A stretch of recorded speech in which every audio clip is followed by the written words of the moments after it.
आपकी book the first flight का chapter number 3 two stories about flight का पहला पार्ट में आपको आज कराने वाली हूँ, जिसका नाम है हीज फर्स्ट फ्लाइट। इसका जो मेन कैरेक्टर है वो है सीगल। सीगल की इसमें बात हो रही है, सीगल और उसकी फैमिली में कौन कौन है, उसकी मदर, फादर और उसके ब्रदर और सिस्टर। सीगल इसमें मेन बात क्या है कि इसकी फर्स्ट फ्लाइट की बात की गई है। सीगल क्या है, एक बर्ड है जो कि स्मॉल बर्ड, बहुत ही ज्यादा छोटी है, जिसको अभी उड़ना बिल्कुल भी नहीं आता है। ठीक है, तो सीगल कौन है, स्मॉल बर्ड है जो बिल्कुल भी उड़ना नहीं जानता। ठीक है, और उसकी फैमिली में कौन कौन है, मम्मी पापा।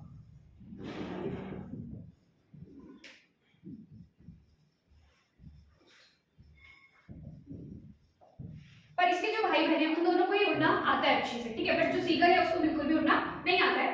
तो इसकी फैमिली इसको जो सपोर्ट करती है कि जो सीगल है वो भी उड़ना सीखे।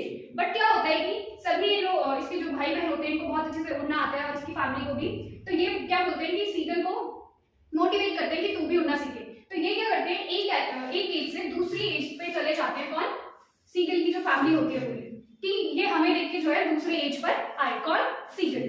बट क्या होता है कि सीगल जो है अपने आप को बहुत ज्यादा ऐसा समझता है कि मैं उड़ नहीं पाऊंगा, मतलब उसे एकदम फोबिया जिसे कहते हैं, कि वो बिल्कुल अपने आप को इतना मोटिवेट नहीं कर पा रहा था कि मैं उड़ सकता हूँ। तो उसकी जो पूरी फैमिली है वो दूसरे एज पर शिफ्ट हो जाते हैं। क्यों, क्योंकि वो देखें कि हाँ भाई हम सब यहाँ आए और ये भी उड़कर वहां पर आ रहे हैं, मतलब कि ये जो है अपनी फर्स्ट फ्लाइट जो है ले। बट क्या होता है कि सीगल तब भी ट्राई नहीं करता है, सीगल को तब भी इतना ज्यादा डर लग रहा होता है कि वो ये चीज बिल्कुल भी नहीं कर पाएगा। बट क्या होता है कि सीगल को भूख भी लगी होती है, बहुत ज्यादा इसे भूख लगी होती है। इसकी फैमिली सब अच्छे से घूम रहे होते हैं, इधर उधर उछल उछल के खेल रहे होते हैं, इसके भाई बहन, और मछलियां पकड़ के खा रहे होते हैं। बट सीगल को बहुत ज्यादा भूख लगी होती है, उसको देख के, इनको देख के बहुत ऐसा लग रहा होता है कि ये मेरे को भी देने आए। बट क्या होता है कि सीगल को कोई भी इसकी फैमिली जो है वहां तक नहीं आती है उसको देने। बट क्या होता है, इसकी जो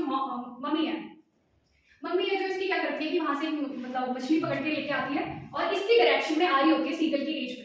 बट सीगल को क्या लगता है कि मेरी मम्मी मेरे को मछली देने आ रही है, बट ऐसा नहीं होता है। वो सिर्फ उसको डिस्ट्रैक्ट मतलब ललचा रही थी। कौन, उसकी मम्मी, कि वो आए और थोड़ा सा देखे और वो अपनी फर्स्ट फ्लाइट जो है वहां से ले। अब क्या होता है कि सीगल जो है अपनी मम्मी की डायरेक्शन में, मतलब जैसे उसकी मम्मी सामने से आ रही होती है, सीगल भी सामने से उस एज पर आ जाता है। बट क्या होता है, उसकी मम्मी सामने से आके एकदम टर्न ले लेती है, वो चले जाती है। ठीक है, सिर्फ उसको वो चीज मतलब उसको ललचा रही थी कि ये आए और अपनी फर्स्ट फ्लाइट ले। बट सीगल क्या है, सीगल एकदम इतना ज्यादा भूख में हो जाता है कि उसे कुछ भी नहीं दिखाई देता है और वो एज से एकदम चले जाता है। ठीक है, मतलब आगे कुछ भी नहीं था कि वो जहां चल पाए, तो वो एकदम से गिर जाता है वहां पे आके। तो अब उसे लगता है कि अब तो मुझे अब उड़ना ही पड़ेगा, क्योंकि वो एकदम नीचे जा रहा होता है। ठीक है, तो उसके आराम से जो है पंख खुल जाते हैं और वो अपनी फर्स्ट फ्लाइट ले लेता है। तो आपने देखा कि सीगल ने किस तरीके से अपनी फर्स्ट फ्लाइट ली। क्यों, क्योंकि वो जो फूड था, फूड उसके लिए क्या नेसेसरी चीज है, जिसकी वजह से उसने कुछ भी नहीं देखा और सिर्फ अपनी फर्स्ट फ्लाइट ले ली फूड के लिए। ठीक है, फूड उसके लिए क्या बना, बेग बना। ठीक है, बेग, जिसकी वजह से उसने अपनी फर्स्ट फ्लाइट ली। यहाँ पे आपका ये चैप्टर खत्म होता है, चैप्टर का फर्स्ट। ओके, अच्छा, अब इस स्टोरी का मोरल देखेंगे। सभी स्टोरी का क्या होता है, मॉरल होता है जो हमें कुछ ना कुछ सिखाती है। तो आप देखोगे इस स्टोरी का भी क्या है, मॉरल है जो हमें कुछ ना कुछ बता रहा है। जैसे कि आपके मन में भी बहुत सारे ख्याल आ रहे होंगे कि हम अपने डर को कैसे ओवरकम कर सकते हैं, है ना।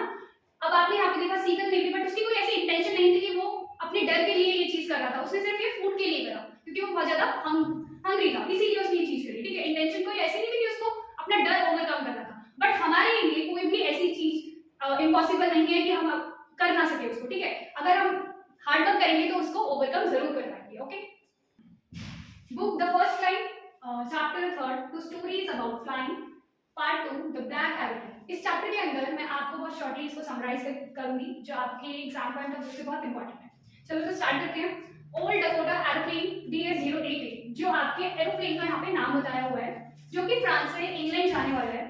जो स्पीकर है इस कहानी में, जो स्पीकर है वो बता रहा है कि मॉर्निंग का जो ब्रेकफास्ट है उसे कहाँ पे करना है, इंग्लैंड। तो वो यहाँ फ्रांस से इंग्लैंड जा रहा है। हाँ, तो हम देखते हैं कि फ्रांस से इंग्लैंड के लिए वो सफर शुरू करते हैं अपना नैरेटर। तो जाते हुए रास्ते में वो पेरिस कंट्रोल पे कॉल करता है कि कंफर्म करने के लिए कि वो राइट ट्रैक पे है या नहीं। तो जाते जाते उसको जब जा रहा होता है तो हाँ, तो जब वो पेरिस कंट्रोल पे कॉल करके जब कंफर्म कर लेता है कि वो राइट ट्रैक पे है या नहीं, तो वो जो कंट्रोल रूम है उनको गाइड करते हैं उसके लिए कि कहाँ पे उन्हें टर्न करना है, कहाँ नहीं। वो बताने के बाद जब वो पेरिस को कवर कर लेते हैं, पेरिस से आगे निकल जाते हैं, तो उनको क्या दिखाई देता है, बहुत ज्यादा जैसे ही वो पेरिस से गुजरते हैं, आगे बढ़ते हैं, तो उनको क्या दिखाई देता है, बहुत ही क्लाउडी वेदर, जो कि एकदम मतलब लग रहा था कि वो आगे नहीं बढ़ पाएंगे। तो जो नैरेटर है वो क्या उसको लगता है कि अब मैं आगे नहीं जा पाऊंगा, क्योंकि बहुत ज्यादा क्लाउडी ब्लैक, उसे कुछ भी नहीं दिखाई देता है। जैसे ही वो अपने एरोप्लेन को आगे लेके चलता है, देखता है, तो उसे कुछ भी दिखना बंद हो जाता है। नो लाइट, नो मतलब उसे बिल्कुल भी कुछ नजर नहीं आता है, वहाँ पे कुछ दिखाई नहीं देता है, ठीक है। और ना ही वो कॉल कर सकता है रेडियो या फिर कोई भी कंट्रोल रूम में कि पूछ ले, कि वो कोई भी उसके पास ऑप्शन नहीं था। अब जैसे वो देखते हैं कि कोई मतलब इतना क्लाउडी वेदर हो रखा है कि कोई भी ऑप्शन नहीं था आगे जाने के लिए उसके लिए, कि किस तरीके से उसे आगे का रास्ता दिखेगा, क्योंकि उधर कोई भी ऐसी लाइट नहीं थी जिससे वो अपना रास्ता देख पाए, और ना ही कॉल कर पा रहा था कंट्रोल रूम में, और ना ही उतना फ्यूल उसके पास था कि वो उस जगह मतलब अपनी जो डेस्टिनी है उसको वहां तक पहुंच पाए। लास्ट में क्या होता है कि अब जैसे वो उस ब्लैक उसमें घुसता है, ब्लैक क्लाउड्स में एंटर करता है, तो उसको एक ब्लैक एरोप्लेन दिखाई देता है, ठीक है, जो उसको वेविंग करते हुए नजर आता है, मतलब कि उसको रास्ता बताता है, ठीक है।